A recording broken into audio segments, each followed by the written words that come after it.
अपने कान में डालकर आपने म्यूजिक सुनना शुरू किया तो sound in the form of waves आपके कान के अंदर की ओर ट्रेवल करने लगेगा। इन साउंड वेव्स की वजह से आपके कान के काफी अंदर यहाँ मौजूद हेयर सेल्स डैमेज हो जाते हैं जो आपको परमानेंटली बहरा कर सकते हैं। और याद रहे ये डैमेज इरिवर्सिबल है। हेडफोन्स और ईयरफोन्स में से कौन सा ज्यादा सेफ है ये समझने के अलावा आज हमें बायोलॉजिकली यही समझना है कि इन साउंड वेव्स से कैसे और कितने ड्यूरेशन में ये हेयर सेल्स डैमेज होते हैं। वरना लोगों का ये भ्रम कभी टूटेगा ही नहीं कि हम तो इतने सालों से लाउड म्यूजिक सुनते हैं, हम तो आज तक कभी बहरे नहीं हुए। इस वीडियो में ईयरबड्स और ईयरफोन्स टर्म्स को मैं इंटरचेंजेबली यूज करूंगा। थोड़ा सा बाहर आके बताऊं तो आपके कान के इस बाहर वाले हिस्से को पेना बोला जाता है। जो ये छेद होता है इसे ईयर कैनाल बोला जाता है और ये कॉनकेव शेप्ड मेम्ब्रेन जो आप देख रहे हो इसे ईयर ड्रम बोला जाता है। कई बार आपने लोगों को बोलते हुए सुना होगा कि कान पर थप्पड़ मत मारा करो नहीं तो कान का पर्दा फट जाएगा। वो कान का पर्दा यही है, ईयर ड्रम। ईयर ड्रम बहुत ज्यादा पतला होता है और बहुत रिच ब्लड सप्लाई होती है इसमें। आपके ईयरबड्स से जो साउंड वेव्स निकली वो इस ईयर ड्रम को कुछ इस तरीके से वाइब्रेट करती हैं। इस ईयर ड्रम से कनेक्टेड होती हैं ये 3 बोन्स। ईयर ड्रम का वाइब्रेशन कुछ इस तरीके से इन तीनों बोन्स को भी मूवमेंट देता है। इन तीनों में से ये जो लास्ट वाली बोन है इसे बोला जाता है स्टेपीज और ये कनेक्टेड होती है इस कोक्लिया से। देखो इनर ईयर के टोटल 2 पोर्शंस होते हैं, एक तो ये वेस्टिबुलर पोर्शन और दूसरा है ये कोक्लिया। वेस्टिबुलर पोर्शन आपके बॉडी के बैलेंस के लिए रिस्पॉन्सिबल होता है, इसलिए आज हम इसकी बात नहीं करेंगे। हमारा फोकस रहेगा इस कोक्लिया पर। लेकिन उससे पहले ये समझो, ये 2 बंदे जो खाली और भरे हुए वाटर टैंक्स में बैठकर पैर हिला रहे हैं, इनमें से सेम स्पीड पर पैर हिलाने के लिए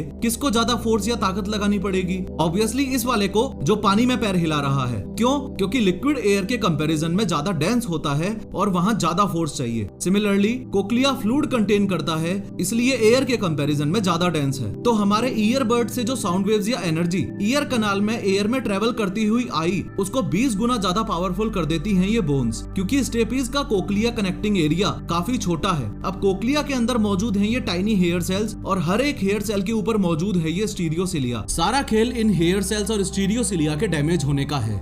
जब हम लाउड म्यूजिक सुनते हैं तब ये स्टीरियोसिलिया इस तरीके से बैंड हो जाता है और जब भी हम काफी लॉन्गर ड्यूरेशन के लिए लाउड साउंड सुनते हैं तो ये हेयर सेल्स भी कुछ इस तरीके से सूज जाते हैं। चिंता की बात यह है कि अगर ईयरफोन्स को सेफली यूज नहीं किया गया तो इन हेयर सेल्स और स्टीरियोसिलिया में परमानेंट डैमेज भी हो सकता है और आजकल यंगस्टर्स में हो भी रहा है। और दुख की बात यह है कि फिलहाल दुनिया के किसी भी हॉस्पिटल में इसका कोई भी इलाज नहीं है। बट वेट, ये सारी बातें कितनी इम्प्रैक्टिकल साउंड होती है ना, ये हम भी जानते हैं और ये डॉक्टर्स भी जानते हैं कि बिना ईयरफोन्स के लाइफ नहीं चलने वाली। चलो एक बार के लिए माना कि जो लोग मजे के लिए सुनते हैं वो ईयरफोन्स लगाना बंद कर देंगे, लेकिन उन स्टूडेंट्स का क्या जो स्टडीज के लिए ईयरफोन्स यूज करते हैं, जो लोग कोर्सेज देखते हैं, जो लोग ऑफिस में बैठ के एडिटिंग करते हैं, जो लोग शौचालय में रील्स देखते हैं, उनके लिए तो कोई सॉल्यूशन होगा ना? हाँ, सॉल्यूशन है और वो सॉल्यूशन है 60-60 रूल। डॉक्टर्स क्लियरली इस बात को मेंशन करते हैं कि 60% से ज्यादा वॉल्यूम पर नहीं सुनना है और 60 मिनट से ज्यादा टाइम के लिए नहीं सुनना है।